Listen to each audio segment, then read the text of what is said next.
back to the channel. Today we are making homemade French bread.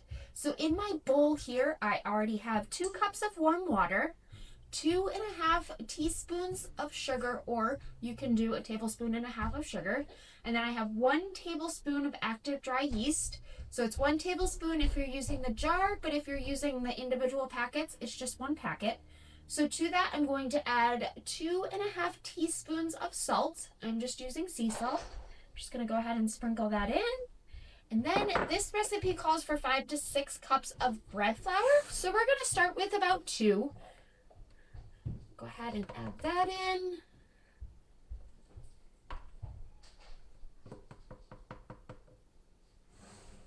So 2 cups of flour, bread flour to start with. And then what I'm going to do is a teaspoon of olive oil.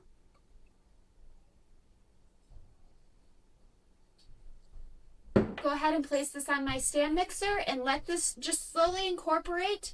This is one of those recipes where you want to mix it so far and then shut your mixer off, add a little more flour until you get to that right consistency.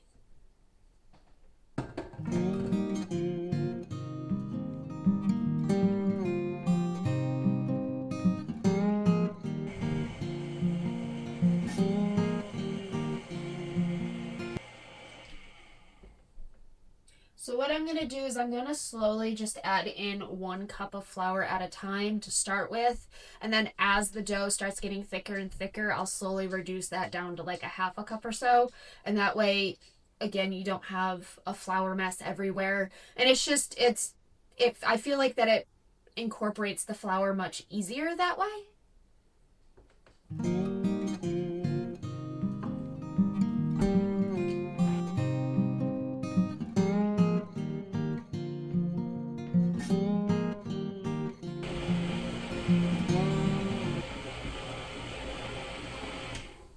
Okay, so we are on our last and final cup of flour. So the recipe that we're making today actually makes 2 loaves of bread, but I just like to combine it and just make 1 giant loaf of bread.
then finishing out the last little bit of the kneading by hand just to kind of smooth the ball out and all of that good stuff and make sure all the lists, all of it's worked in really well.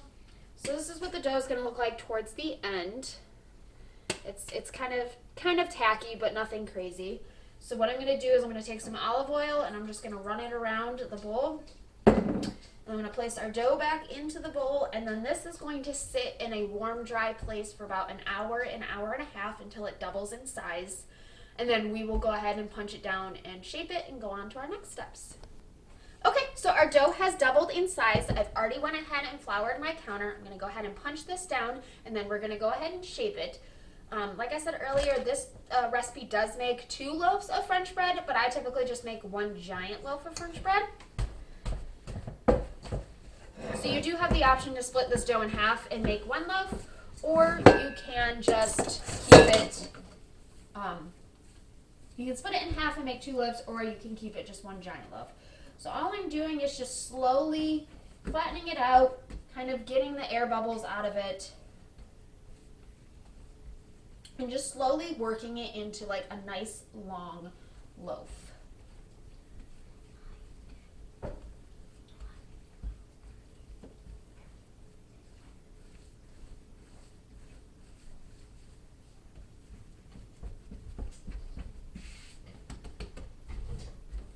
And I went ahead and I've already got my parchment paper and my cookie sheet ready. So that's all it is it's just a simple log, essentially, is what it looks like right now. Go ahead and pick it up and just lay it on my parchment paper.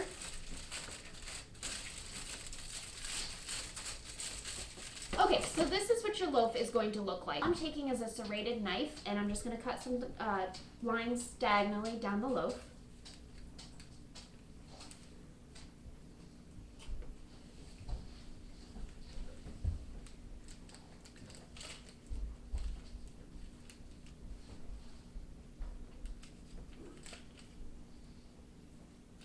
Okay, and then this is going to proof for a second time for 45 minutes in a warm, dry place. Again, just the same exact spot that you did the first one.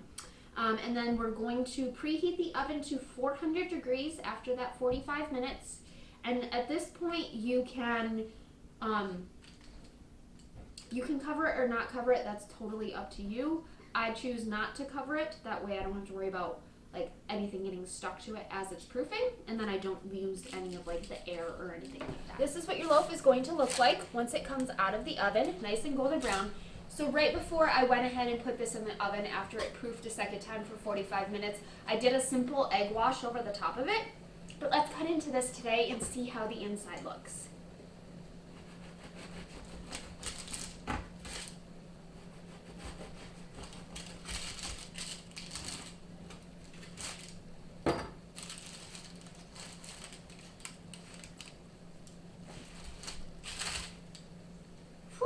Still a little warm, but this is what the inside of your bread looks like. I don't know if you guys can still see that steam coming off, but this bread is phenomenal, and if you make it, it's going to be one of those loaves that gets made multiple times in the household. It's super simple, super easy, and I want to thank you guys for joining today as I make French bread. Thank you again for joining us here today at Dead Pines Homestead, and we will catch you guys in the next video.